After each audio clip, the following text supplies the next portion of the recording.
48. Tom and I talked more over the next few weeks. When the doctors finally released Travis from the hospital, we thought it would be a good idea for the three of us to get together. We all met at Travis's house. It was the first time we'd been in the same room in years. Everyone was much more civil now. We were trying to reconnect as people and have a normal conversation. When the topic of Blink came up, we all seemed to be on the same page. We missed it. We all loved the band and wanted to keep doing what we loved. But let's start slow. Get in a room and write. See what happens. Tom had some song ideas we built on. Word started getting around that we were talking. We were still feeling the situation out, but once industry people caught wind that we were playing together again, it started moving quickly. Before we knew it, the Grammys invited us to make our reunion announcement live during their ceremony. Perfect. Everyone called it a big look. But the whole day was fucked from the beginning. Our cars were late picking us up, and the route to the Staples Center was jammed. Just our luck, having somewhere important to be on one of those rare days when there was traffic in Los Angeles. I was late, Tom was late, but Travis was really late. Tom and I waited for him as we watched the staff frantically race around. Chris Brown had just been arrested for assaulting Rihanna, causing her to cancel her performance. Everything was getting moved and rearranged until the very last minute. People were rushing and shouting into their headphones. 5 minutes until we were supposed to go out there, and Travis still hadn't arrived. Finally, someone told us, "We have to send you guys out there without him." Tom and I looked at each other. Just the two of us? No.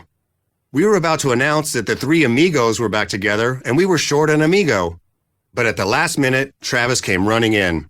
His arm was in a sling from a recent hand surgery. He was unshaven and flustered. They ushered us through the backstage area and past a line of important people, and whoa, hey, are those the Jonas Brothers? We said hi and tried to catch our breath. But before our heads could stop spinning, What's My Age Again played over the speakers, and the announcer said, "Together again, here's Blink-182. They shoved us on stage and into the spotlight. The three of us shuffled across this huge empty platform while people clapped. The spotlights were blinding. We'd been told that our microphone stand would pop up out of the floor, so we stumbled around for a while, looking at the ground for a microphone, until I almost walked into it. The teleprompter was so far away we could barely see it.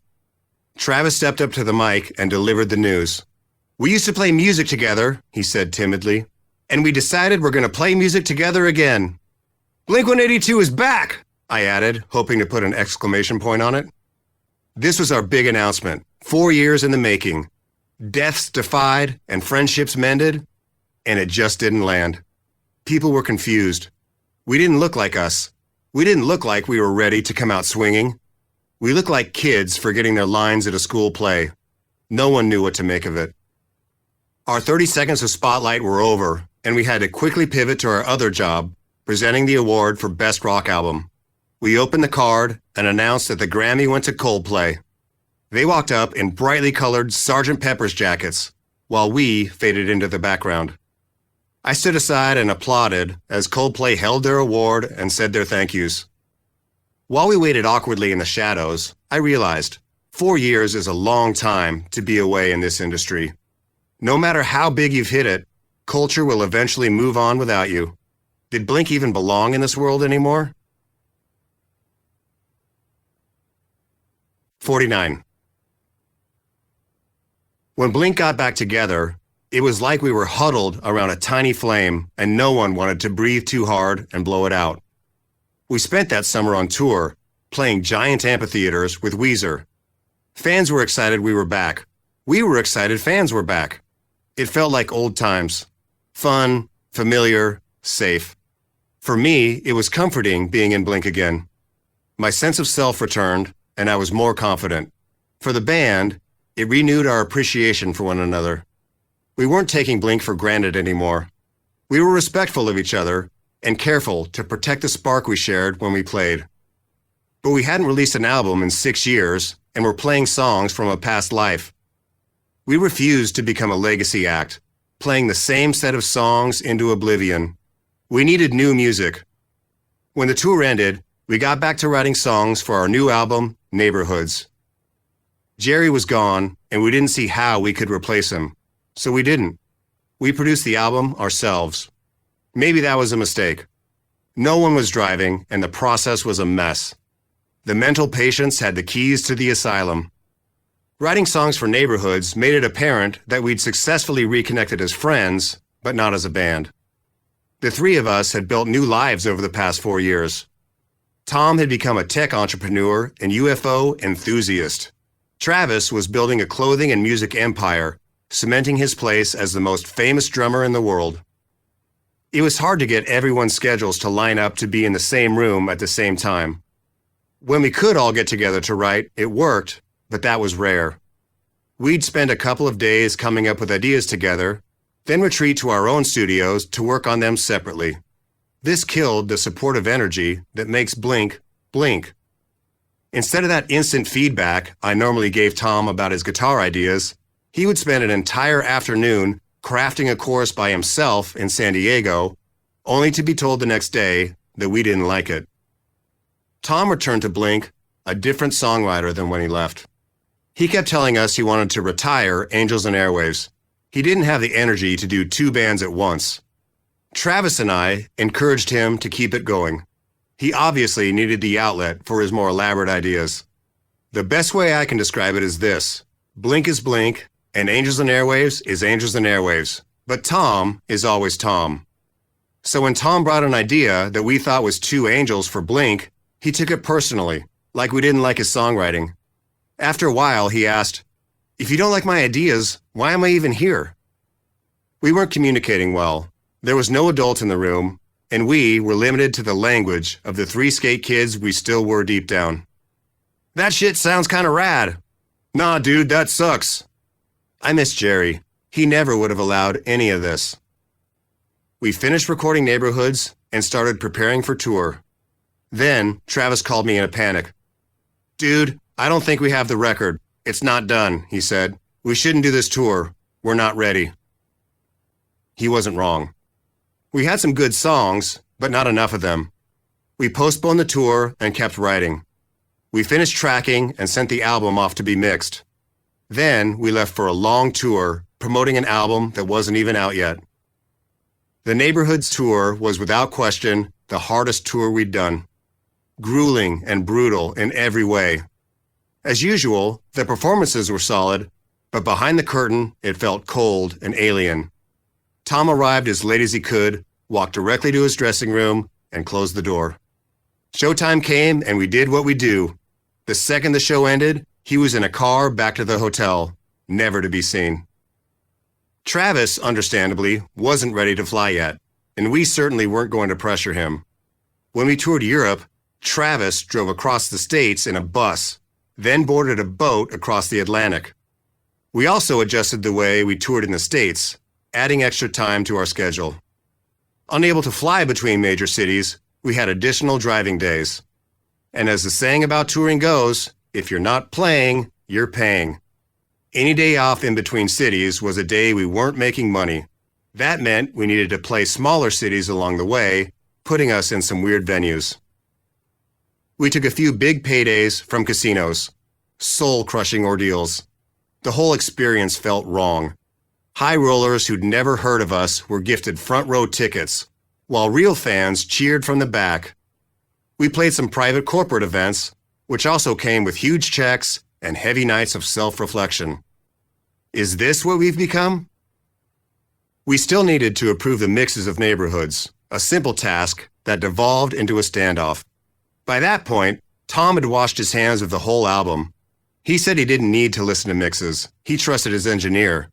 And if Tom wouldn't listen to mixes, Travis couldn't be bothered either. The only way he would listen to mixes was in his car, a Cadillac Escalade. But he didn't have his Escalade on tour, so he hired a local car service to send a driver and Escalade to the venue. Even then, Travis would find every excuse to avoid listening. He'd work out or take a nap, then he'd make a phone call, and then he'd have to warm up. We'd play the show, and then he'd be too tired afterward. So the next day, we'd hire another car with another driver to park outside another venue. I just went to my bus and drank. This stalemate went on for weeks, and the release date kept moving back. I didn't typically drink on the road, but that tour pushed me to start. The crew and I began a nightly ritual we called the Deer Hunter Society, which sounds fancy, but was really just us doing Jägermeister shots in the parking lot until we forgot how much everything sucked. That tour broke people.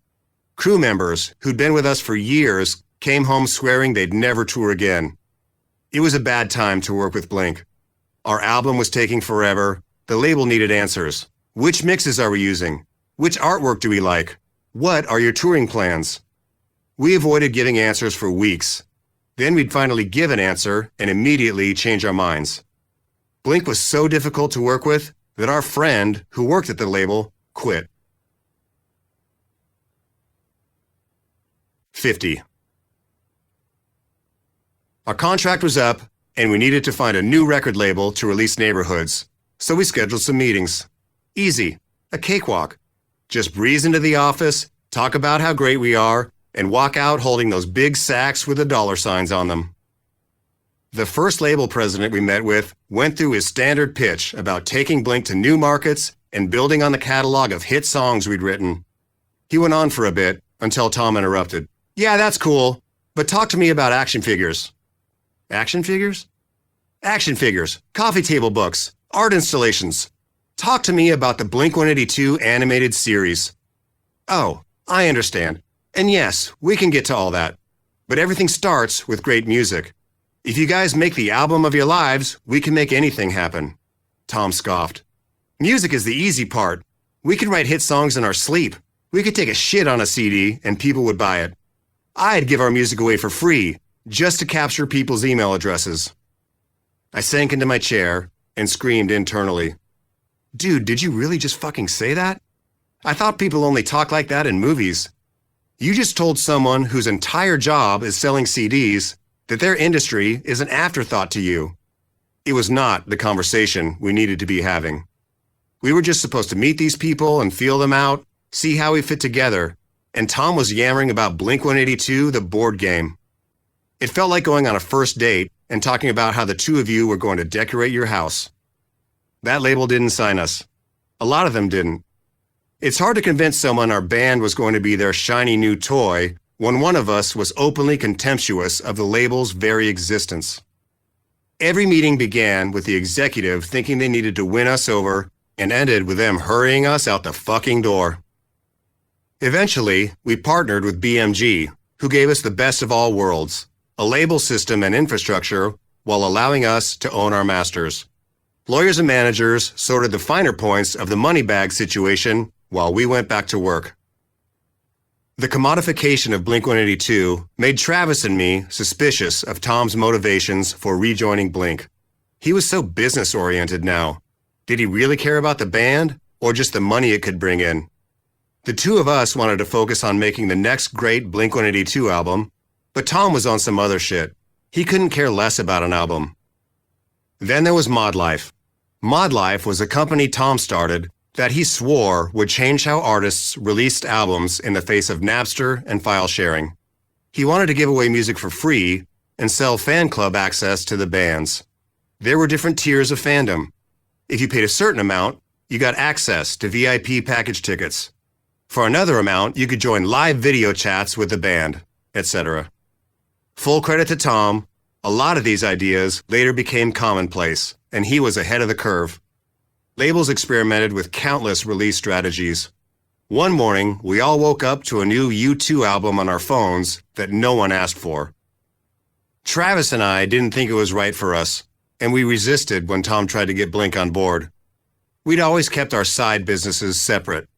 Travis wasn't selling his famous Stars and Straps shirts at Blink shows, so why would Blink get involved with Mod Life? Also, I didn't agree with giving away music for free or putting fandom behind a paywall. I understood the appeal of fan club incentives for exclusives, but it felt like we were just asking our fans for more money. It seemed greedy. When social media services became popular, I liked using them as a free way for people to follow us and have direct connections. But I wouldn't charge people for that access.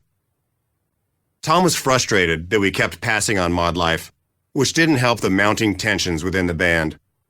We were frequently engaged in full-on email wars. When the subject line reads, mod life, that's bad. When I put myself in Tom's shoes now, I understand the tough spot he was in. He was building a business with investors and employees and new technology. He met with other bands to sell them on Mod Life, and naturally, their first question was, if this is so great, why isn't Blink involved?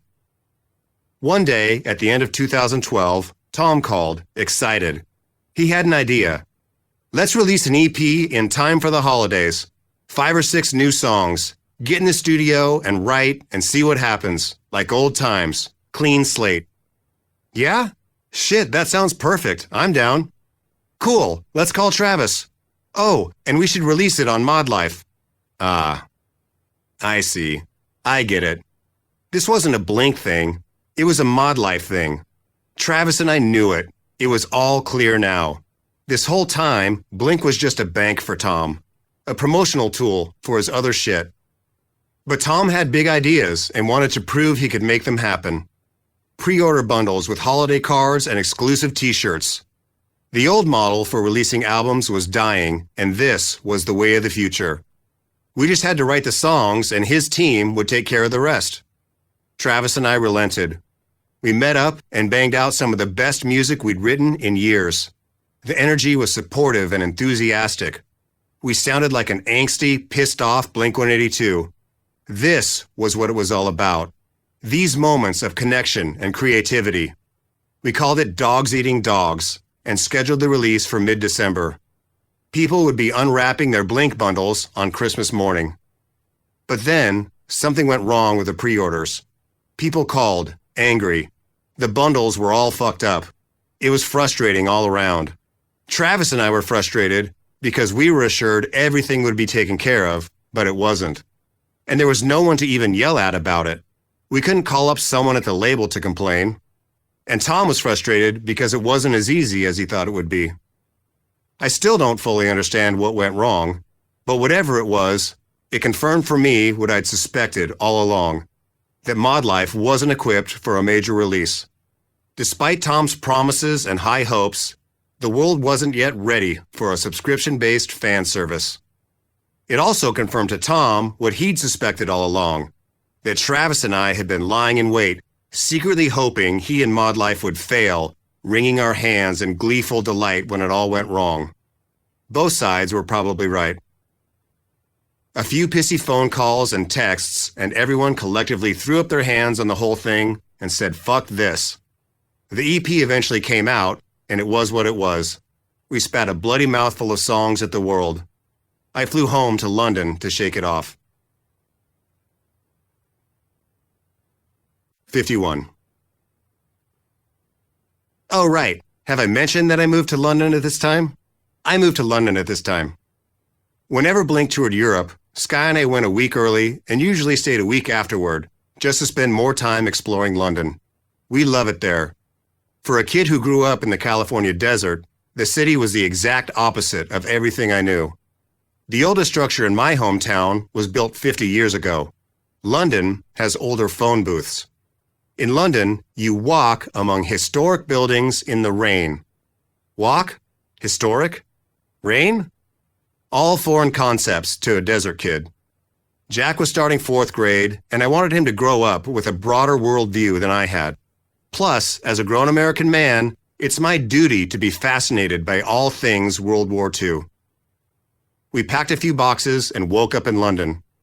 I went there with every intention of seizing the opportunity to work with new producers, visit new studios, maybe even write the best post-shoegaze solo album the world never saw coming. I did none of it, and it was great. Sky and I woke up every morning, saw our son off to school, and hopped the train to the English countryside, where we walked our dogs down ancient paths covered thickly with mossy trees, or visit a museum, or an art gallery. In the evenings, I helped Jack with his homework before teaching him how to ride a bike in Hyde Park.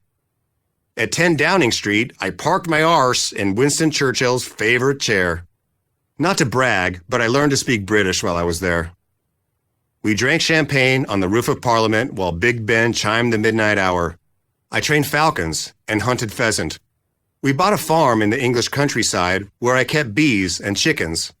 Let me tell you, spending misty mornings eating eggs from your own chickens with toast slathered in honey from bees you raised is pretty fucking cool. On a Thursday night, Sky would say, "Let's go to Rome for the weekend."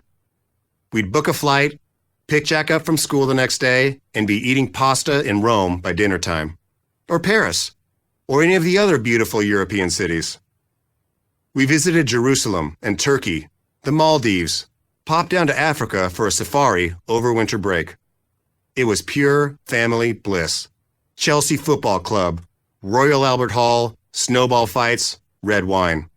It felt right. This is nice. I could get used to this.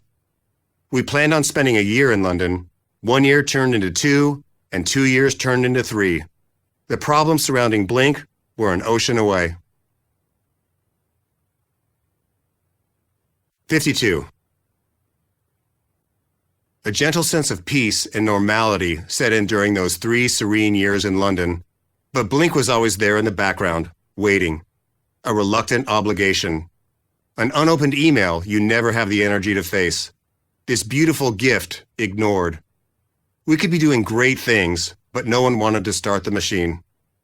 We didn't tour in 2013 or 2014, and mostly stuck to performing at big festivals. The energy backstage was still icy, marked by insurmountable frictions and petty jealousies.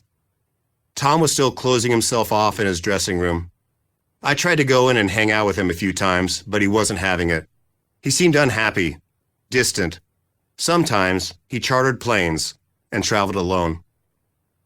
In the summer of 2014, we performed in front of the largest crowd we'd ever played for, headlining for more than 100,000 people at Reading Festival, the biggest show of our lives. I looked out onto the waiting sea of Brits holding up everything from American flags to giant inflatable dicks. Right before we went on stage, Tom leaned in and said, "Man, I'm so hammered right now, I don't even know if I'll get through this show." Oh, Jesus. Were we about to walk right into a 90-minute train wreck? It was actually one of our most fun shows. We blasted through our songs, strong, confident, fuck you on full display. We covered Hybrid Moments by the Misfits, snuck a few deep cuts into the set list, and closed with Carousel, the first song we ever wrote together in Tom's garage in San Diego, now played for 100-and-something thousand people in a field in England. Unreal. But I could definitely feel some sloppiness coming from the other side of the stage. Travis and I were annoyed at Tom for risking embarrassing us in front of that many people, but the show was too good, and we were too high on adrenaline to care. Still, we decided to serve him a punishment. To start our encore after Carousel, Tom was supposed to walk into the spotlight and play this giant Moog Taurus pedal on the floor. After a few seconds of ambient organ tones, Travis was going to walk to his kit and play a drum solo while Tom picked up his guitar and started the song. But Travis didn't walk out. He and I stood backstage and watched Tom, stranded out there by himself. For 2 full minutes, Tom knelt down in the spotlight, making beeps and boops, looking over his shoulder for Travis to come out and rescue him. 2 minutes might not seem that long, but when crouching down in front of 100,000 people, exposed by a bright light shining down on you, each passing second is an eternity. Tom got the message, and Travis and I never laughed so hard. We had plans for 2015, a new album. We had a budget, some song ideas, and a producer all lined up. We all agreed. Then Tom didn't. He wanted to tour instead. Okay, cool, we'll tour. Then he didn't want to tour. Okay, cool. Then he wanted to tour again. Then he didn't. His whims oscillated wildly like that from day to day, hour by hour. In the span of 1 month, he said, "I'm excited to record and tour. I will not record, but I will tour. I will not tour either. I want to tour. I want out of the band. I want back in the band. I want to tour. I will not tour. I might not tour. I will play 1 show in Canada. Cancel everything." It was ridiculous. Tom was out of control. Pretty soon we were back to speaking solely through management. All fighters retreated to their corners to sulk, as the saddest millionaires punk rock ever suffered. Did we really get the band back together only to end up running it into the ground, reverting to petty arguments about schedules? Again? One night, I took my family and some friends to Universal Studios, where we randomly ran into Travis and his family in the Every Who down in Whoville section of their holiday festival. Me, my entourage, and our guide, combining with Travis, his entourage, and their guide, like blobs of mercury merging together. Hugs and hellos, polite conversational avoidance. Then, the elephant in the room. Man, what's up with Tom? I don't know, your boy's tripping. Yeah, I haven't even talked to him. We're supposed to be in the studio in 2 weeks? It's crazy. I guess we'll find out. I guess so. Merry Christmas. Yeah, man. Merry Christmas. Talk to you soon. The blobs divided. With the future of Blink and our next album still uncertain, I flew to Hawaii to ring in 2015. Sitting down to breakfast under palm trees on New Year's Eve, I got the email. A forward of a forward from Rick, now Tom's manager. I have been instructed by Tom to call off any and all work pertaining to Blink-182 for an indefinite amount of time. He even capitalized the B and forgot the dash. Eye roll. I called my manager. It's real, he told me. I just got off the phone. Tom doesn't want you or Travis calling him. Yeah, I sighed. I know how this one goes.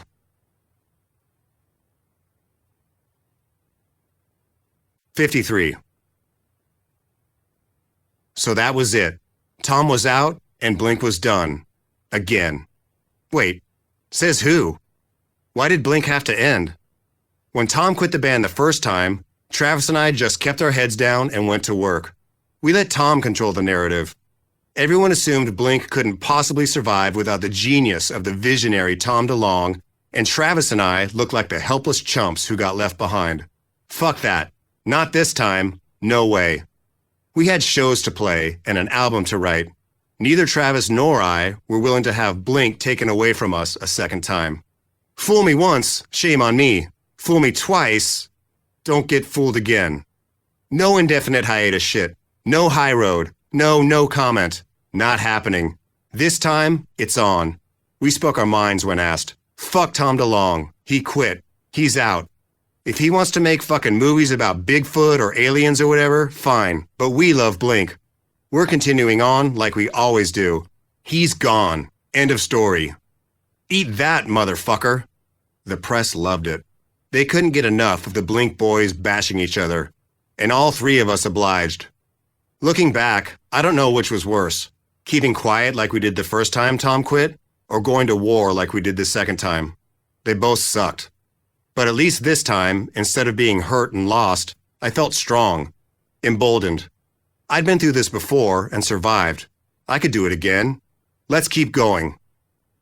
We had a big show on the books. Muse Inc., a music and tattoo festival in Costa Mesa. We couldn't pull out. Travis was one of the promoters. We needed a guitarist. But who could possibly replace Tom on stage? It had to be someone we got along with, a friend. Neither of us wanted a hired gun. This person also needed to sing, preferably with a higher, aggressive voice. We didn't have to think very long, and there was only one name mentioned, Matt Skiba. Matt was a punk rock kid from suburban Chicago who dropped out of art college to start Alkaline Trio in the late 90s. I loved the way he wrote. He had a clever and dark sense of humor in his lyrics. Who else could write a beautiful love song about one of the Manson girls? Matt and I had been circling one another musically for years. He once asked if I would play in a band he was putting together that wrote punk rock songs for kids called Serial Killers, but we never got to take a stab at it. He was the perfect fit. We asked Matt, and he said he was honored, excited, and nervous to fill in. We played 2 warm-up gigs with Matt. They were small underplays, just to get the feel for each other on stage. The first was at the Roxy in Los Angeles, which turned into a hot, sweaty party. The next night, we played Soma in San Diego. I was worried about that one. We were encroaching on Tom's turf, and I was unsure how a Tomless Blink would go over in his own backyard. But before we even took the stage, the crowd was chanting, "Skiba! Skiba!" Those shows felt validating. I'd spent so much time bracing for the backlash that I failed to see the good that could come from them. Our fans were relieved that Blink wasn't pathetically withering away again. Sure, there were a few Tom diehards lining the fringes of our fan base whose stance was, no Tom equals no Blink. But Mad made sense as Tom's heir apparent. People were just excited to sing along to Damn It and have a good time. It was then that I started to fully understand the greater importance of Blink, that it was bigger than the three of us. The band had been around for more than 20 years. People had grown up with us, lost their virginity to our music, hung our posters on their bedroom walls. They had kids of their own and introduced our music to them. We were transcending into something more than a band. Blink was an idea, and we couldn't let that idea die. 54. At this point in my career, I realized I didn't know how albums were made anymore. When we started the band, it was three guys in a room, writing music until we liked what we heard. We carefully crafted 12 or 13 songs and went into a studio to record them. But the industry had changed over the last 2 decades. In the same way that albums weren't recorded onto 2-inch reels of tape anymore, the process of writing songs had changed as well. These days, it was all about working with co-writers, talented songwriters who sat in the room and collaborated with you. It's like blind dating. You get into a studio with someone you've never met and bare your soul. Sometimes the blind date leads to magic, and sometimes you drive home wondering why you even bother. I wasn't sure how I felt about the new process. Who the hell knew Blink-182 better than Travis and me? I just kept an open mind and went in ready to mix it up. It wasn't only the industry that was shifting, though. Blink itself was different now. We had a new member in Matt who was given an impossible task: replace Tom DeLonge in his own band, which has been around for 20 years. Make it your own, but not too different. Yours, but still ours. But not too much, but more. And better. Cool? You got this. We brought in some fresh faces. Travis recruited John Feldman, who played in Goldfinger and had recent success in the studio with bands like The Used and Avicii. John is one of my favorite people in the world. He's psychotic and hyper and deeply unhappy all at the same time, but also incredibly talented and supportive and encouraging. He drinks 10 coffees a day and has more energy than everyone in the room combined. By the end of the session, he's red-faced, sweaty, and wired out of his mind on caffeine. On the first day, we wrote a song called Bored to Death. It was exactly what we needed.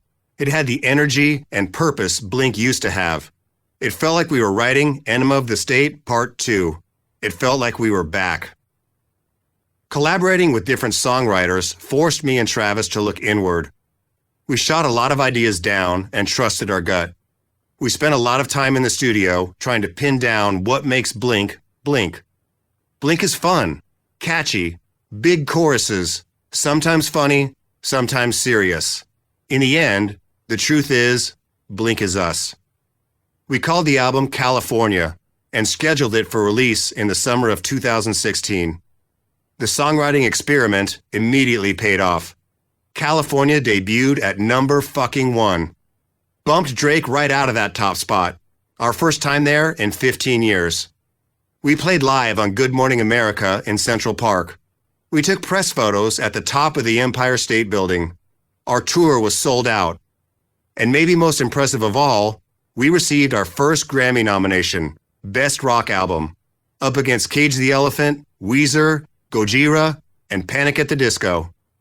The Grammys had always ignored us. No matter how well Blink's albums sold, we never seemed to be considered. The MTV VMAs, sure, that was our bread and butter, but not the prestigious Grammys. Nearly 25 years into our career, though, the way the industry saw us had changed. In the beginning, the old guard of tastemakers hated us. We were the class clowns, the naked band.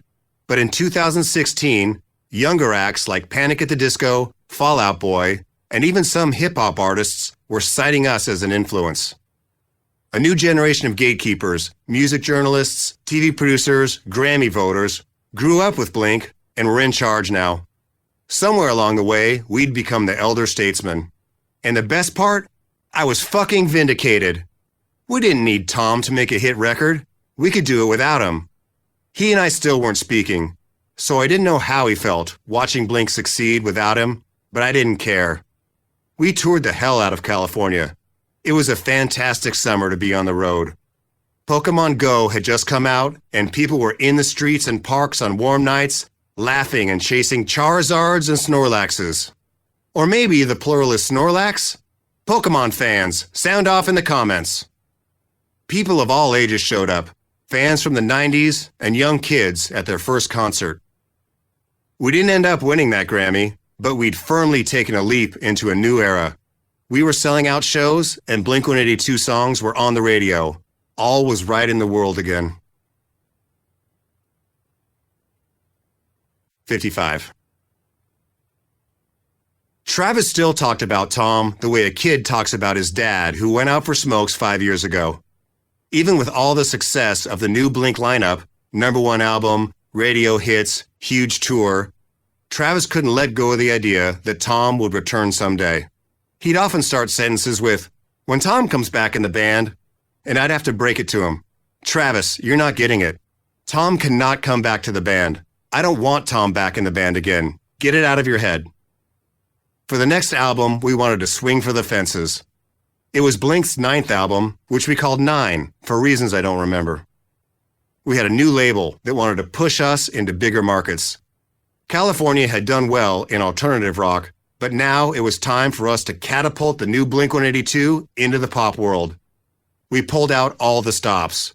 We brought in more co-writers and more top-shelf pop producers. Everybody had ideas on how we could achieve pop success while still being Blink. The plan was to dominate alternative radio again, and then ride that momentum and make the jump to pop. But that crossover never happened. Partly because the songs didn't connect as well, and partly because the landscape had changed so much. It was a new world in music. For years, we used to promote new albums by making TRL appearances and playing radio gigs and doing week-long international press junkets at the Four Seasons. But there was no more TRL. Instead of radio stations, we were catering to the websites and streaming services that had replaced them, like iHeartRadio and Spotify. And there wasn't much press left to speak of. It's hard to be on the cover of a magazine when there are no magazines left. We tried broadening our audience by performing on Monday Night Football and gracing the pages of Vogue. None of it really succeeded in making Blink bigger than it already was. Maybe there was no room in pop music for punk rock bands anymore. Maybe we strayed too far from what people liked about us in the first place. Who knows? And who cares? People were still coming to see us.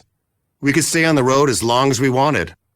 We did a summer-long loop around the U.S., played the 25th anniversary Celebration of Warped Tour in Atlantic City, and ended the year performing at the K-Rock Halloween Costume Ball in Los Angeles, all three of us dressed as the Joker. We had big plans for the future, and the road was wide open. That's the best part about success. It never goes away. Once you're on top, you stay there forever. Nothing bad can happen to you. A new year was just around the corner, and one thing was absolutely certain. 2020 was going to be the best year ever. 56. I have a photo of my family in a grocery store. We're holding the last roll of toilet paper left in the building. The moment would have been funny if it weren't so scary. All the shelves were empty. People piled shopping carts with whatever food and cleaning supplies they could get their hands on. Some people wore masks or coverings over their faces. One guy dressed in one of those full-body hazmat suits. A survivalist energy ran through the barren aisles, an apocalypse movie right before society collapses. It was my 48th birthday, and we were spending it with friends at the Ojai Valley Inn. We'd been hearing about it on the news more frequently. COVID-19. It was in China, and it seemed like a faraway problem. Then it was in Italy, then Canada. People were getting sick and dying. Cities were locking down because there was no cure for it, and seemingly no way to stop the spread of the novel coronavirus other than to avoid contact with others. We wondered if it was going to reach us on the West Coast. It seemed both inevitable and incomprehensible. As March went on, we heard about it more and more, and the day after we returned home, California shut down. My fear of germs had come true. The 1 in a million thought process that fuels my anxiety had been validated. I fucking told you. In the earliest days, everyone had to stay home for 2 weeks just to flatten the curve. 2 weeks seemed like forever. Would people really stay home for 2 weeks? We maintained strict protocols around the house, especially as the science constantly evolved. At first, they thought the virus could survive on surfaces for 3 days. So we had our groceries delivered and sanitized our food. We let our mail sit out for a few days before touching it.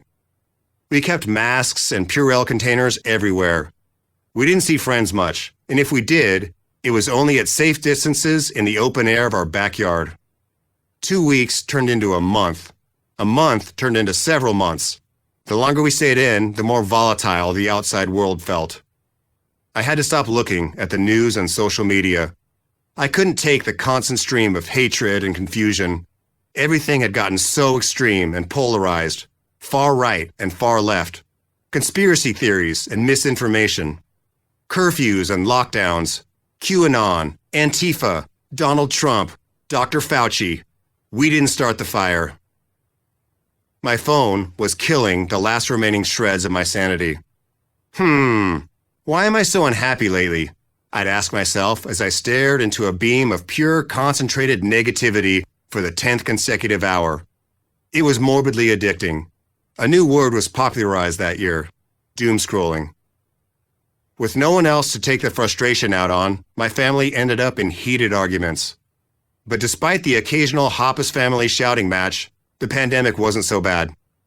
Aside from seeing footage of crematoriums being overrun, and trenches dug to accommodate the mass deaths piling up, and celebrities recording themselves singing Imagine.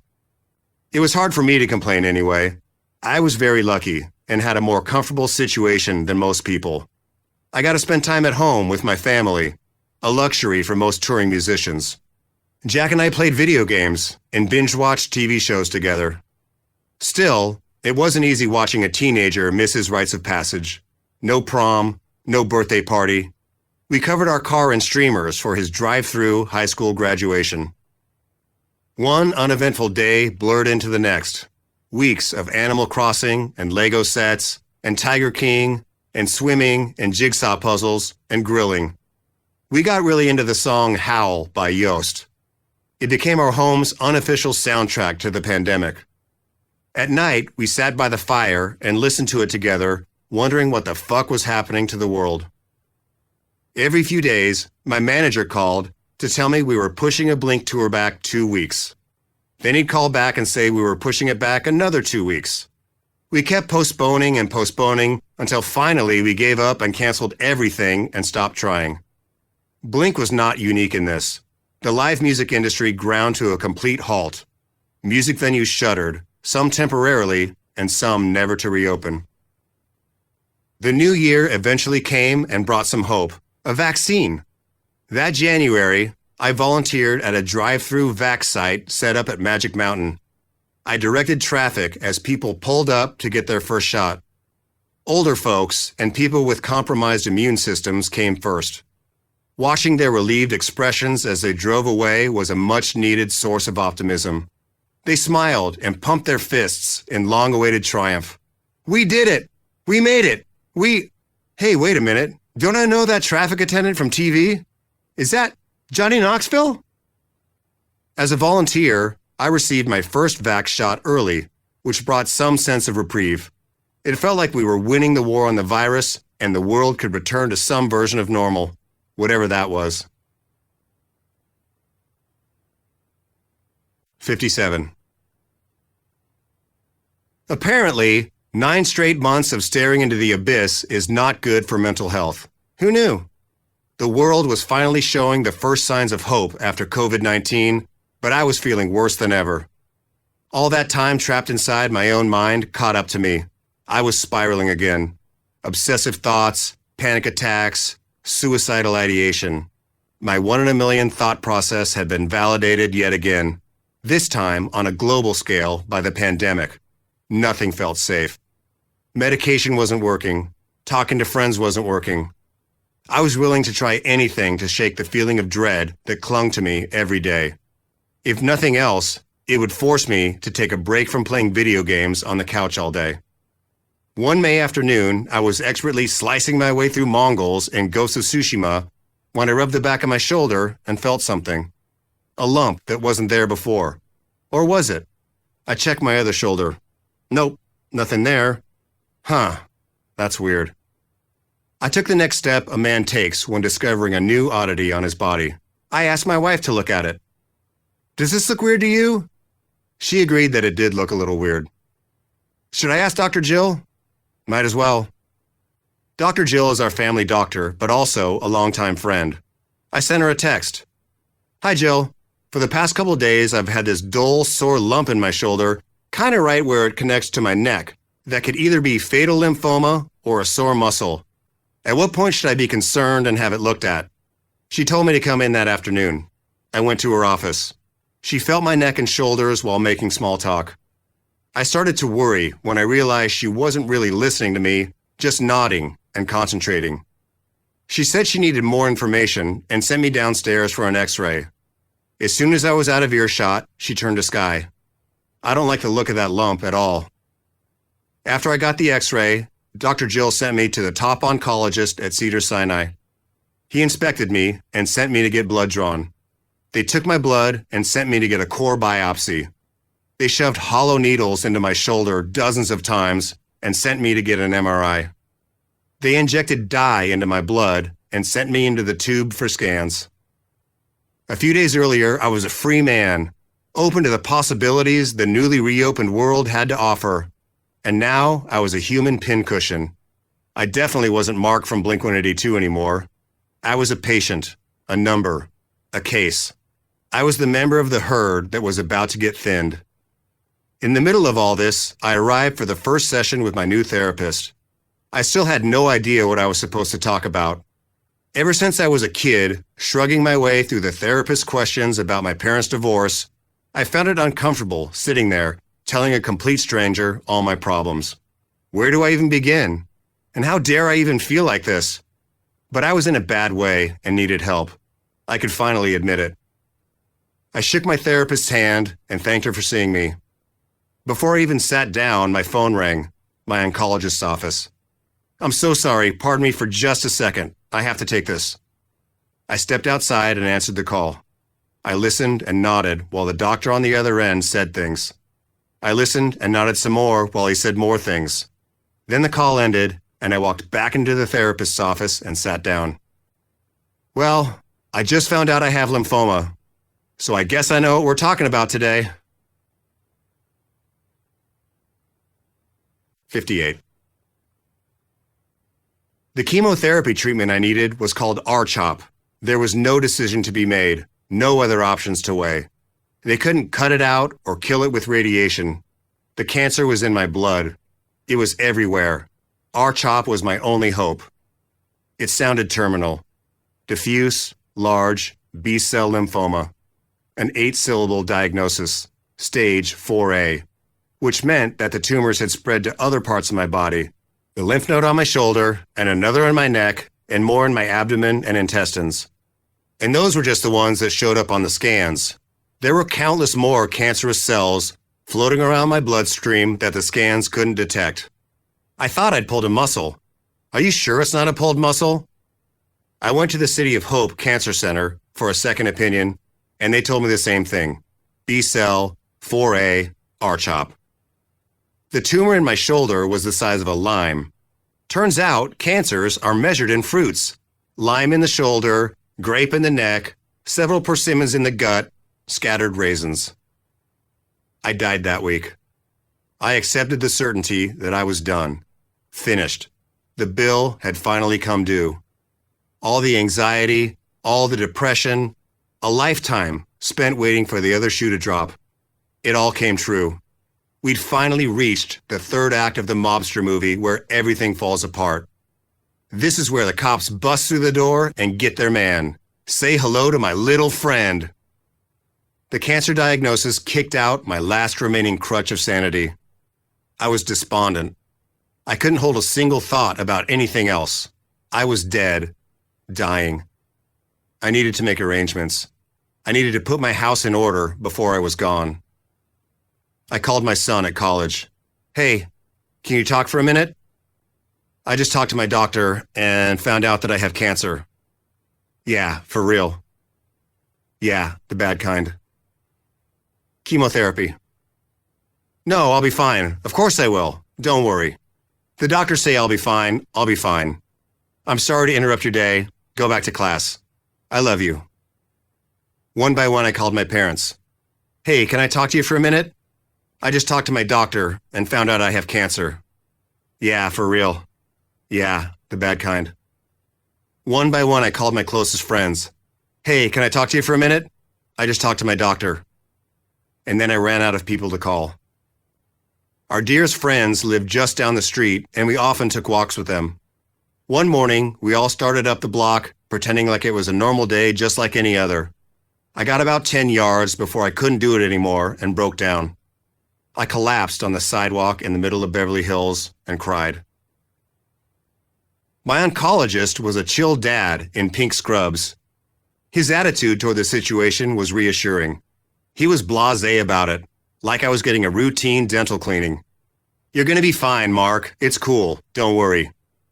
He said the good news was after the chemo treatments, there was a 60% chance I'd never have to deal with it again. I appreciated the cold honesty. 60%. Well, it was better than half. The bad news was that R-CHOP was one of the worst treatments a person could endure. It was going to be hell. The first thing they did was test my blood to make sure I was strong enough to even survive the treatment. They installed a port on my arm for all the injections I was going to need. I was strangely more scared about that than the chemo, but I ended up loving my port. It was neat. Anytime they had to draw blood or install an IV, they just poked it into my port. The drugs went in or the blood came out. The port connected to a catheter on the inside of my skin that ran up the blood vessel in my arm, over my armpit, and to my heart. I was no longer human. I was a medical cyborg. Each R-CHOP cycle lasts 3 weeks. The fluids race through your body, killing every fast-growing cell. Your hair, your nails, your muscles, whatever. It doesn't care. It kills everything in its path. Your body is burned from the inside. Then you get 2 weeks to recover. Once your body rebounds by the 3rd week, you go back and do it all over again. 6 rounds of this. 18 weeks of misery. On top of the inherent fear of death and oblivion that comes with a cancer diagnosis, chemotherapy is also terribly boring. There's not much to do. You sit in a lounge chair for hours while the chemicals do their thing. In preparation for the first session, I loaded up a giant tote bag with books and magazines. My friend Jake built me a custom road case, housing a PlayStation and monitor. I packed it all up and reported to the cancer center for my first day of treatment. Hi, my name is Mark Hoppus, and I have cancer. 59. Round 1. I was scared. So scared. I had so many scareds, I didn't know where to put them all. Would I die? I'm going to die. Would Sky remarry? I hope she remarries. I want her to be happy. I wondered who she'd meet. Would it be one of my friends? Someone I knew? Probably some shithead agent from CAA. Man, I sure hope it's not some shithead from CAA. I need to talk to her about that before I die. She deserves better. And whoever it is, he better be a good father to my son, but not a better dad. I imagined myself dead and buried in the ground. The cancer and drugs in my corpse rotting and oozing into the water table. Or would they burn my blood to prevent the contagion from spreading? It was all decay and poison. Everyone I talked to cried. Every conversation felt like goodbye. I told this all to my therapist, and she suggested I keep a chemo journal. It'll be good for your anxiety. Write down whatever you're feeling, stream of thought. Write like no one's ever gonna read it. Sucker, idiot, absolute fool. Little did she know, one day I'd include these extremely personal journal entries in my groundbreaking memoir, which would go on to be described as a once-in-a-lifetime literary triumph from one of our generation's Beatles. I wrote this entry after my first day of treatment. May 11th. The waiting room at the cancer center feels like a Higgins boat approaching Omaha Beach on D-Day. Everyone nervously glances at one another. We're all thinking the same thing. How the fuck did we get here? Are we going to die? What the fuck is going on? I wonder what type of cancer that woman in the corner has. Her husband is carrying her bags and blanket, trying to look encouraging from behind his mask. She still has her hair, like me. Must be new, like me. Or lucky. They call my name, and we walk through the door, passing other patients in their chemo cubicles, wondering how hopeless or hopeful they are. I look at the other soldiers as I step onto the beach. Will they die? Will I? Who will survive? And what will be left of them?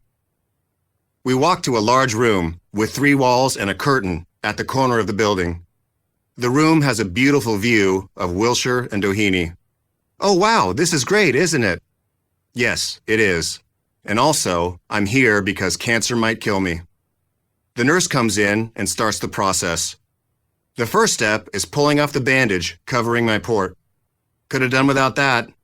It's still messy and healing, upsetting to look at. But the bandage is off and the IV piercer thing is in. No numbing cream. It hurts. I'm so scared I start to cry. They take blood samples and disconnect me and send me upstairs to see my oncologist. Sky and my oncologist talk, but I have no idea what they say. I don't even know what to ask.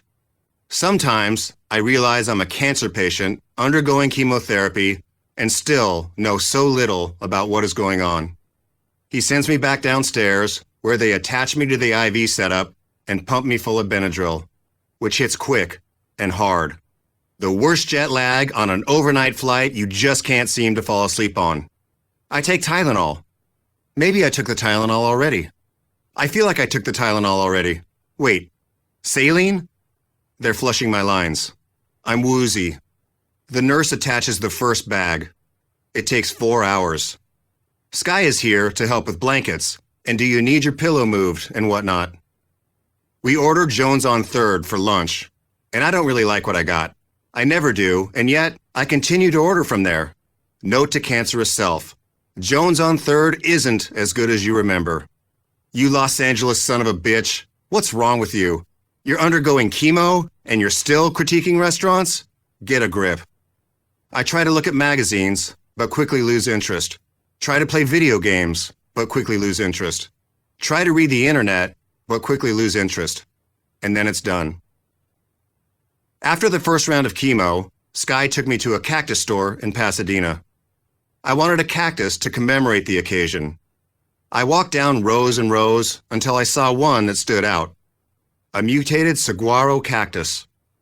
Its cells randomly transformed, causing all sorts of weird growths and shapes to form.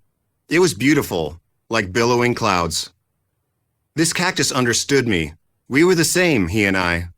Just 2 creatures making the best of the cells multiplying in our bodies. We were in this together. On the drive home, I reached for the lump on my shoulder. It felt smaller? Could that be? Already? After just 1 round? I texted my doctor to ask if this was even possible. His answer was dry as usual. Yes, Mark, that's the point of chemotherapy. 60. Round 2. We call this one the Red Devil, the nurse told me, holding up a bag of bright red liquid with my name written on it. I didn't know much about modern medicine, but it didn't seem like a good sign that doctors nicknamed the poison they were about to inject into my body after Satan. The Red Devil was so toxic that the person administering it had to suit up, gown, face shield, rubber gloves. They couldn't risk getting a drop on their skin. They warned Sky not to use the same toilet as me for 3 days afterward, fearing tiny particles might splash up on her, and they were pumping a whole bag of it into me. I heard the hum of the IV pump and watched the red liquid creep down the plastic tube toward my body as if through a silly straw. The nurse handed me a cup of chipped ice to chew on to prevent mouth sores. I nervously watched, wide-eyed, as the red devil slowly made its way to my arm, through my port, and into my body. That was it. It was in me. I was the red devil now. I was sick, drowsy and powerless, burning alive, and I had to pee. I wheeled my IV pole to the bathroom. The red devil hadn't even been in me for 15 minutes, and I was already pissing red. The toilet looked like a bowl of Kool-Aid. I was tired and weak. They fed me prednisone, the same steroid they gave me on tour when I lost my voice. On tour, it made me too jittery to sleep. Now I was taking 10 times that amount. It amplified the jitters into screams in my ears, filling my head. Meanwhile, the chemo drugs shoved me to the ground with exhaustion. The colliding sensations made me feel like I was being crushed between two semi-trucks. The chemo sessions were awful and never really got better. After round 1, I thought I knew what to expect, but every round was totally different from the one before it. I was never able to get into the rhythms of the medicines. There was no getting used to it. Sky was my rock. She was always on the internet, researching recipes for the best foods to combat the effects of chemo. She drove me to my infusion sessions, picked up my prescriptions, fought to keep me sane. Only 2 days in, I sat at the breakfast table, crying again. I couldn't even walk upstairs without getting winded. I looked at Sky. I don't think I can do this. I can't take this treatment. I was hoping to be coddled, maybe even told I was strong or something. But she wouldn't give me that. It wasn't what I needed. I'll never forget her response. What are you going to do? Kill yourself? Written out, it sounds callous and hurtful, but it wasn't.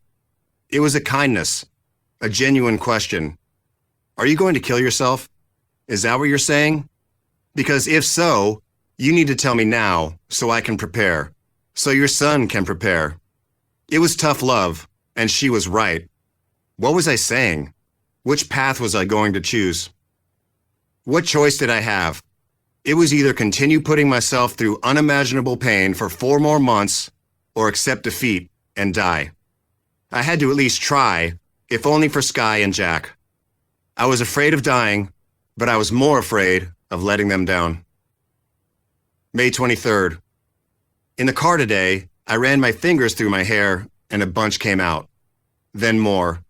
Then more. I can't stop pulling at it. It's like picking at a hangnail or tonguing something caught in your teeth. Horrible and fascinating. I took a shower tonight and just spaced out, not really thinking about anything. Just mindlessly cleaning myself. But then, something felt off. I looked down and huge tufts of pubic hair were in my hands. Holy shit, my head hair is falling out and my dick hair is falling out. What am I supposed to do with these handfuls of hair? Picture a pathetic, grown-ass man with a fistful of pubic hair, dripping wet and naked, tiptoeing out of the shower across the fake hardwood floors to flush the cancerous pubic hair down the toilet so it doesn't clog the shower drain. That's where I find myself right now. Good fucking times. May 24th. Pulling clumps of my hair out and throwing them in the fire pit because it annoys Sky when I drop them onto the patio floor and they blow into the pool. I love our fire pit. We didn't use it much before COVID, but once we'd been locked inside for months, it became an oasis at the end of a long, scary day. We stared into the flames and despaired about the future. Just like Sky and I are doing now, only this time not over a global pandemic, but for the tumor in my neck. I'm staring into the fire and my hair is falling out. Look at yourself, Mark. Look at the patchy, shitty, gray and brown hair falling out of your fat, dumb, pale face. You sure do look like a cancer patient now. You thought you wouldn't? You thought you'd be the lucky one whose hair doesn't fall out? Why? Why do you think you're so special? Because you wrote some cool songs 20 years ago?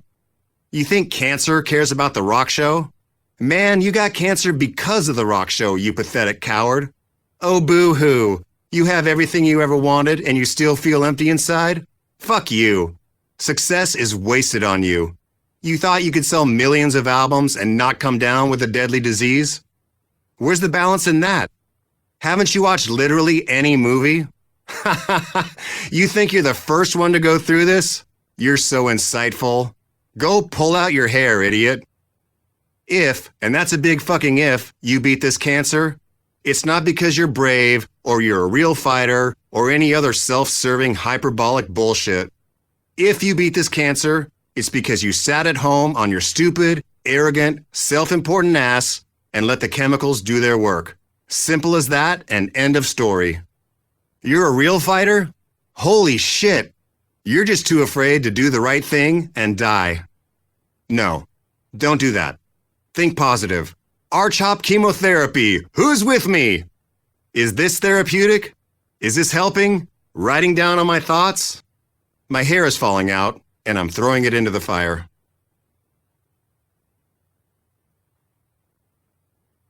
'61. Round 3. I didn't want anyone knowing I had cancer, so I was doing this all in secret. I only told a small circle of friends and family, my parents, my managers, Travis and Matt. No one else knew. I got it in my head that if the world found out I had cancer, they'd celebrate. Fucking rejoice in my downfall, defeat, and death. Not everyone, but anyone who didn't like me.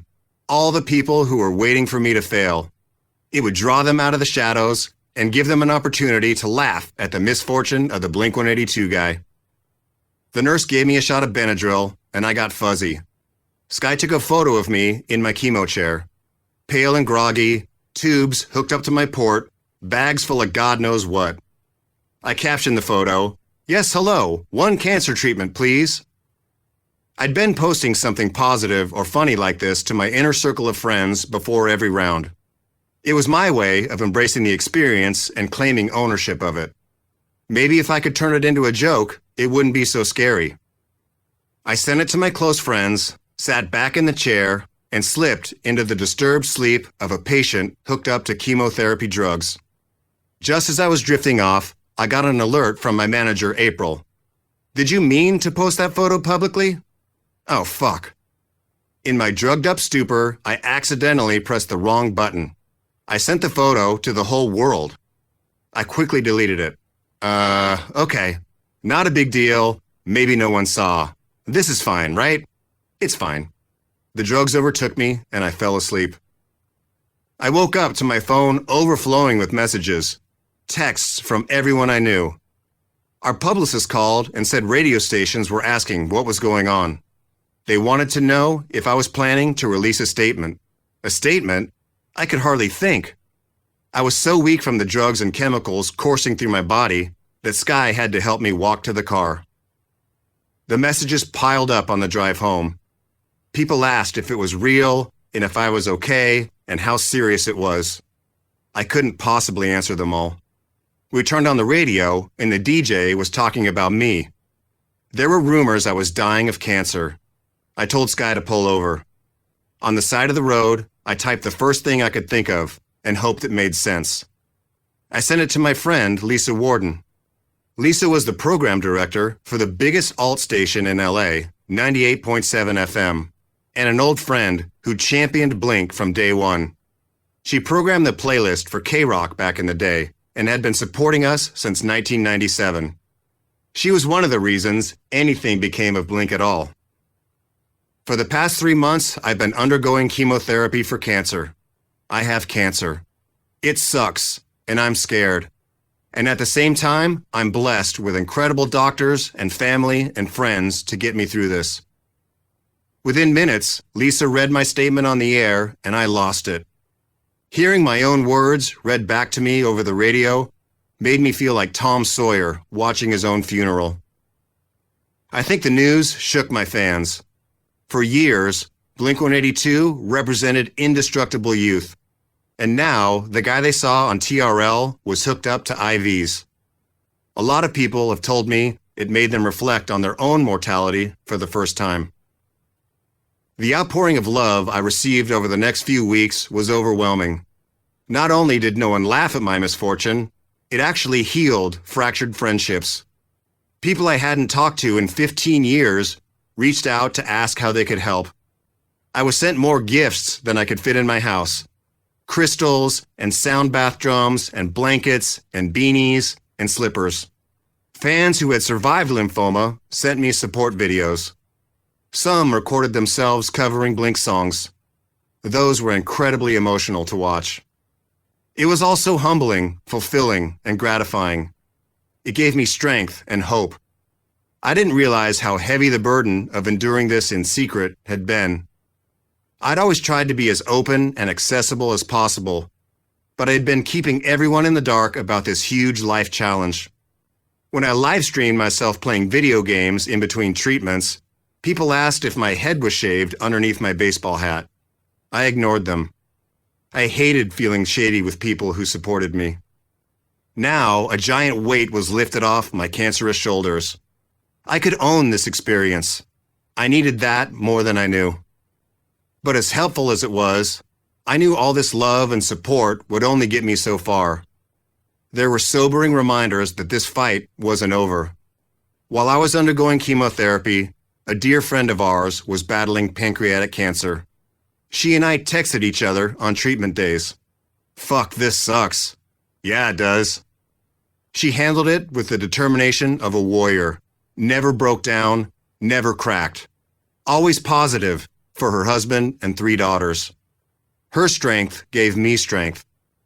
Then one day, she was gone. Just like that. I went to her funeral. Cancer had shown up in her body one day, just like it had for me, and it stole her life. Would this be me in a few months? A few weeks? Being mourned by the same friends? Would they wear the same clothes? June 23rd. Jill tells me everything's gonna be fine, just like the song. The song I wrote about Sky before I knew her. It sucks being right about everything. The pandemic, the impending doom, the 1 in a million chances that happened around me and my friends all the time. You're the luckiest person on the planet. You don't have to worry about supporting your family or going bankrupt from medical bills or losing your house. You live in a fucking mansion in Beverly Hills, and you go to the best doctors in the world. Fuck you. Children face cancer with better determination and strength than you. If it's so scary and daunting, just die. Although honestly, if I die now, maybe I'd be okay with it. What haven't I gotten to do? I married the love of my life, and we have a favorite restaurant in Paris. I've stood on every continent, sold out Madison Square Garden, raised an amazing son. I even have a dick-shaped pool in the backyard. 62. Round 4. Before this round, doctors performed a midpoint scan to check the status of my tumors. The results came back, and they had good news. No cancer detected in my system. We'd beaten it, they hoped. I still had to endure the last 3 rounds. They did this just in case there was any, and I'm sorry to use a technical term, teensy tiny microscopic cancer shit left in there. But the chemo was working. Then again, maybe it wasn't the chemo. Maybe it was all the love I'd received from friends and fans around the world. Maybe the thousands of kind messages gave me the strength I needed to beat this thing. If I'm being honest though, I'd probably put my money on the chemo. I was bald. I was overweight. I felt like shit. But the cancer was gone, they hoped. July 14th. Being sick sucks. I'd so much rather be the cool band guy than the pitiable cancer patient. Everyone gives me the head tilt and sympathetic frown and asks, "So how you doing?" "Oh yeah? I bet it's hard. I can't even imagine. But hey, they caught it early, yeah?" I know tons of people who've gone through the exact same thing and it all turned out fine. People feel sorry for me. Everyone wants to know how I found out. Were there any indications? I can hear them calculating the odds in their heads to determine if this is something that could happen to them. What can they do that'll prevent them from waking up one day and finding a lump? You want to know? Nothing. I didn't do anything. For all the shit I've done to my body over the years, smoking, drinking, summers in the California sun with no sunblock, eating garbage, none of it caused this. It's my blood. My own blood decided, fuck it, let's try something new. What if I just, I don't know, mutated? And those mutated cells got caught up in my lymph nodes and started a brand new colony. Is that how it works?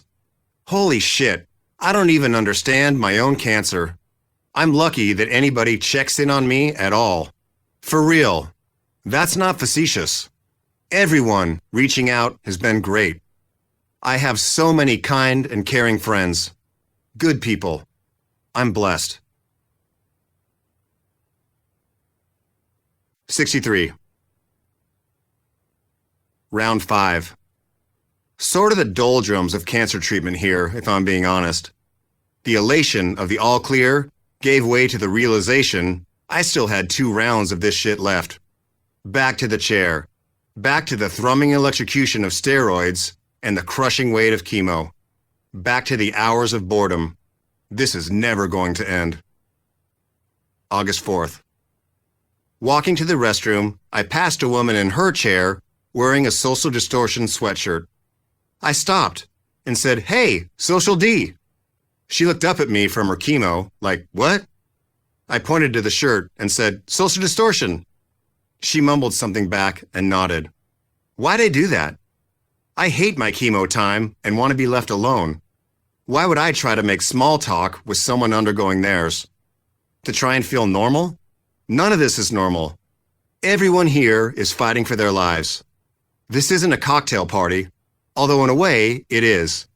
Everyone's stumbling around from the liquids they've got running through their bodies. I don't understand why people don't close their curtains. Everyone's sitting around miserable, hooked up to their IV pumps, staring blankly at everyone else hooked up to theirs. The nurse today was a fan. She couldn't have been kinder and more professional, but she made a joke when asking me my date of birth. She said she missed the chance to say, "What's your age again?" 64. Round 6. My scan came back after the 6th and final round of chemo, and there were still no traces of cancer left. It was over. I was still immunocompromised. I was still weak. But I was free. Except for a checkup in a few months, I didn't have to come back to this place ever again. I wasn't ready to take my port out of my arm, though. I liked it.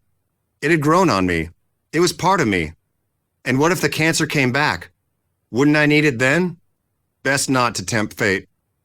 My doctor laughed and told me I could leave it in if I really wanted, but assured me there was no need.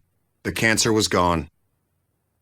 Chemo involves a lot of writing important things down. What time you're supposed to show up for what treatment and what you're supposed to do to prepare and what medicine you should take and when. I asked my oncologist what comes next and what I was supposed to do now. He said, "Now you go live the rest of your life, Mark." There were no balloons, no confetti. I didn't even get to ring a bell like those kids in the cancer commercials. It was unceremonious and mundane. They uninstalled my port and bandaged up my arm. I was no longer a cyborg. I was a person again. Hi, my name is Mark Hoppus, and I don't have cancer anymore. I went directly from the oncologist's office to El Coyote with Sky and got drunk at 11 a.m. The treatment was over, but there was work left to be done. I was rebuilding my body from zero. My brain fog prevented me from remembering simple things. Sky would tell me a story, and I'd forget it immediately. Sometimes I'd be eating dinner with friends, looking at a person across a table from me that I'd known for years, and think, I can't remember your name. It took forever for the fog to lift. Actually, maybe it never will. Even now, I still only feel about 90% back to my old self. Every now and then, I'm reminded I had cancer. Sometimes, I'll search for the right word in conversation, and my brain will show me a file not found error message. It's harder now to quote my favorite lines from movies. Go trigonometry, boy? But I'm one of the lucky ones. Not everyone gets to walk away from lymphoma and go back to their lives. Sometimes I think about those other patients in the cancer center, the soldiers I stormed the beach with on D-Day. Did they serve their tour and return to their families? It was the worst experience of my life, but in a way, I'm grateful for it. It pulled me out of a deep, dark depression I don't know if I'd have been able to overcome otherwise. It gave me a new appreciation for life and changed how I see the world. I still struggle with sadness and anxiety, still fight to keep my thumb from doom scrolling. I talk to psychiatrists, psychologists, life coaches, and therapists. I've tried Lexapro, ketamine, and cold plunge therapy. I have breakdowns and long nights where I wonder why I'm even here. But I appreciate what I have on a deeper level now. I have a wife and son who I love, and I get to play my bass for a living. I'm able to find more joy in all the small things. My world is much smaller now. Fewer people, closer friends. If I'm not in the studio, I'm at the gym or at home. I rarely go out. All that other stuff doesn't matter. I just want to create art with people I love. Not long after I announced that I was cancer-free, a paparazzo approached me as I was leaving dinner with Sky and some friends. "Any lessons you want to impart to the rest of us?" he asked. How do you answer something like that? Enjoy every day, I told him. It was the first thing that came to mind, but it's true. Enjoy every fucking day. My cancer diagnosis became so public, it'll probably be the thing I'm best known for among people with even a casual interest in Blink. Mark Hoppus. Is he the one from Blink-182 who married a Kardashian? No? Is he the one who was abducted by aliens? Ah, then he must be the cancer guy. And for the most part, I don't mind talking about it. But I don't like hearing, "You're so brave." Everybody says I'm brave. GQ magazine decided I was so fucking brave that they named me a Man of the Year that year. They threw all us brave men of the year a big bravery party in West Hollywood. But I had no idea who to talk to or where to stand. Sky and I were the first to leave, because really, I'm not brave. All I did was sit in a chair and take poison. 65. Good news, listener! You survived all the stories about bad things happening. You endured friendships falling apart, and planes crashing, and people dying, and deadly viruses, and cancer. Plus, that gross deer thing. It was awful and unpleasant, and for that, I apologize. But we got through it together. Now is when good things happen again. I promise this story will give you a happy ending. Grow up. The good things actually began right before chemo. At that point, Tom and I still weren't close friends, but we were civil toward each other. A couple years prior, we'd set up a meeting at my manager's office to talk things out. It was cold and awkward. Well, I was cold and awkward. I think Tom was surprised by how much anger I still carried. I made it clear that Blink-182 was doing just fine without him, thank you very much. He said he understood. He swore he never meant to bring the band down and never wanted to hurt me and Travis again. It wasn't perfect, but we were able to reach a place where we were cool with each other. We were friendly enough that we'd text each other on Christmas or birthdays just to say hi. I hadn't heard from him in a while, but the day after I got my diagnosis, a message from him appeared out of the blue. A photo of him next to some hot models in their underwear. For the respect and admiration of art, I'm directing my own Angels on Airwaves videos these days, he said. I wrote back, "Haha, that's awesome. I need to tell you, yesterday I was diagnosed with stage 4A lymphoma." My phone rang. It was Tom. He immediately snapped into support mode. He asked how I was feeling. He wanted to know what I needed and how he could help. "You're going to get through this. The universe is sending you a lesson and you need to be open to learning it." Tom was there for me. He reached out every single day after that. He reached out more than anyone. All the petty bullshit melted away. Tom became my best friend again. Sometimes I hated it. It was too much. Tom was always a relentlessly positive person, but some days I just wanted to wallow.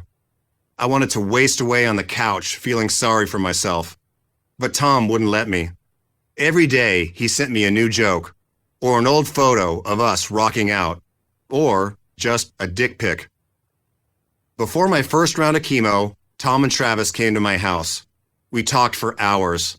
The past was never mentioned. It never happened. All that mattered was right now. We're going to get you better, and then we're going to write the album of our lives, Tom said. So, when I finally got the all clear from my doctors months later, he made good on that promise. The three of us met for breakfast at the Beverly Hills Hotel and had our first conversation about Blink in years. We talked about what we needed for the band to come back. The three of us, once and for all. No more bullshit, no more fucking around. This band and this life are a blessing. Let's do cool shit and make music we love. Blink-182, forever and always. We went to Travis's spot in the valley, where he'd built a rock star playground.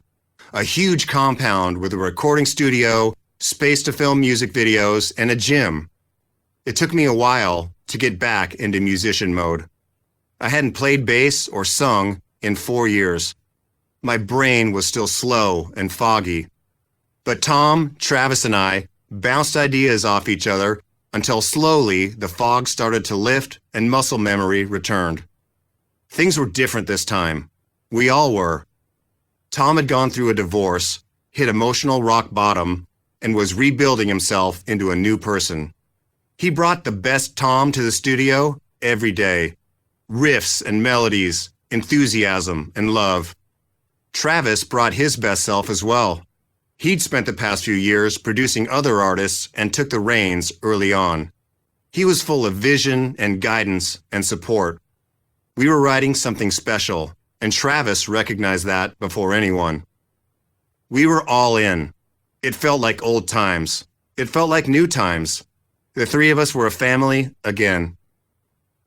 I put it off for a while, but I knew I had to call Matt. I was nervous to break the news, but he couldn't have been classier about it. "Man, I'm a huge fan of the band, and I was so honored to have a place in its history," he said. "I wish you guys nothing but the best." In a way, I think Matt knew this day would come. Blink-182 will always be Mark, Tom, and Travis. Maybe I knew it too, even when I didn't. 66.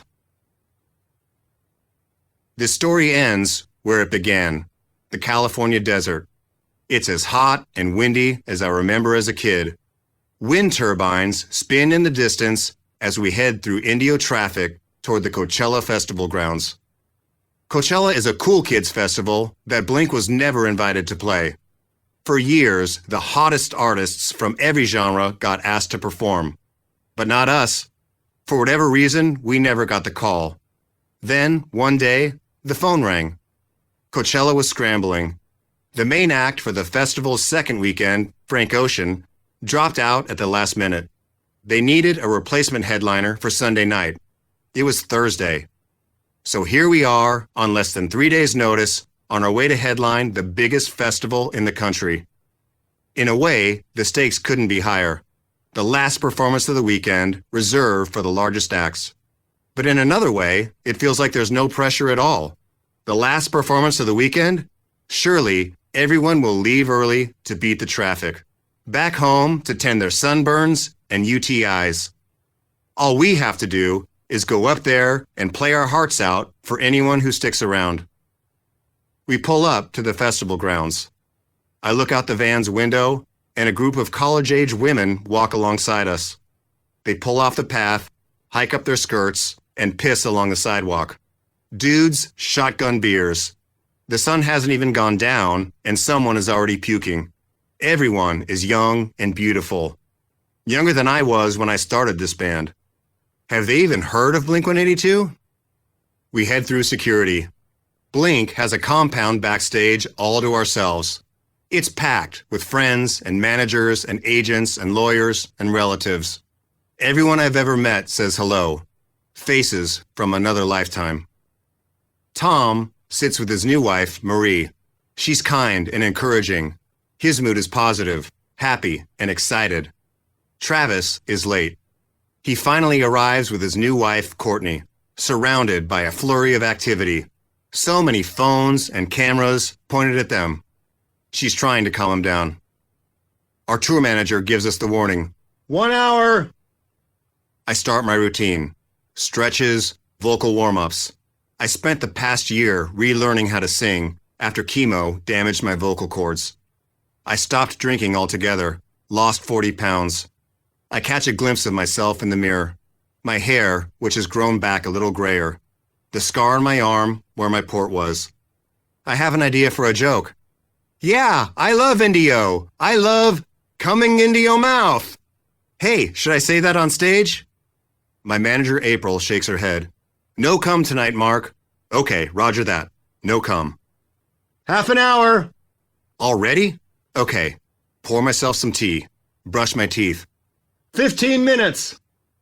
Sky and I walk toward the stage. My heart is racing. I take my bass and give the crew knuckles.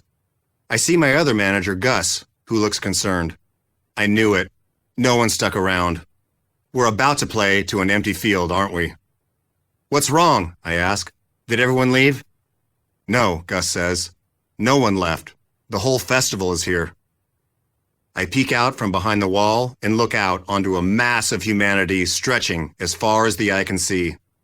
All 150,000 people are there in front of our stage, expectant, waiting, chanting. It's the largest crowd I've ever seen. Larger than Reading, larger than Wembley, larger than any Warped Tour show. Someone grabs my ass, and I turn around. Tom. You're not nervous, are you? We joke and hug. Anything to ignore the magnitude of what's about to happen. Travis joins in, jumping in place and shaking his drumsticks. The three of us pose for a quick photo. The camera flashes, and time stops. I take it all in. I look at my bandmates and consider everything we've been through to get here. Fights and pain and disease and death and tears.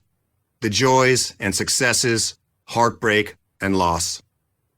I see the faces of Sky and Jack and the many friends who were there for me through it all, who sat with me during chemo sessions and emotional breakdowns. These people fought for me to be here. They spent long nights worrying about me, and now they're all here, smiling. I'm at peace. I'm on God's time now. Every day on earth from here on is a bonus, a gift. Thank you, universe. I'll do my best to earn it. Time kicks in, and I'm thrown back into reality, back into the desert where it all began. What are the odds? 1 in a million? That's fine. 1 in a million happens to me all the time. My best friends follow me on stage. A thought crosses my mind. Maybe I died in that cancer center, and this is heaven. I step out into the light and noise.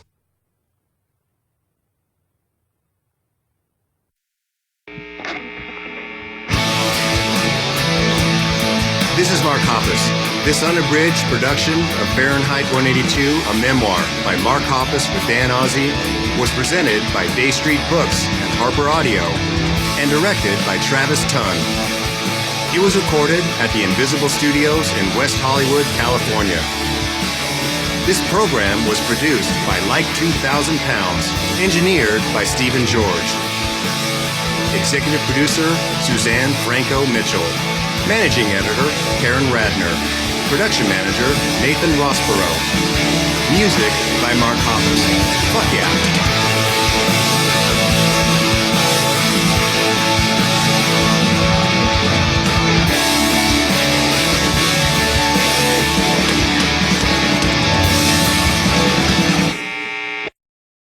Text copyright 2025 by Stupid Idiot Incorporated. Production copyright 2025 by HarperCollins Publishers. All rights reserved. Thank you for listening and congratulations.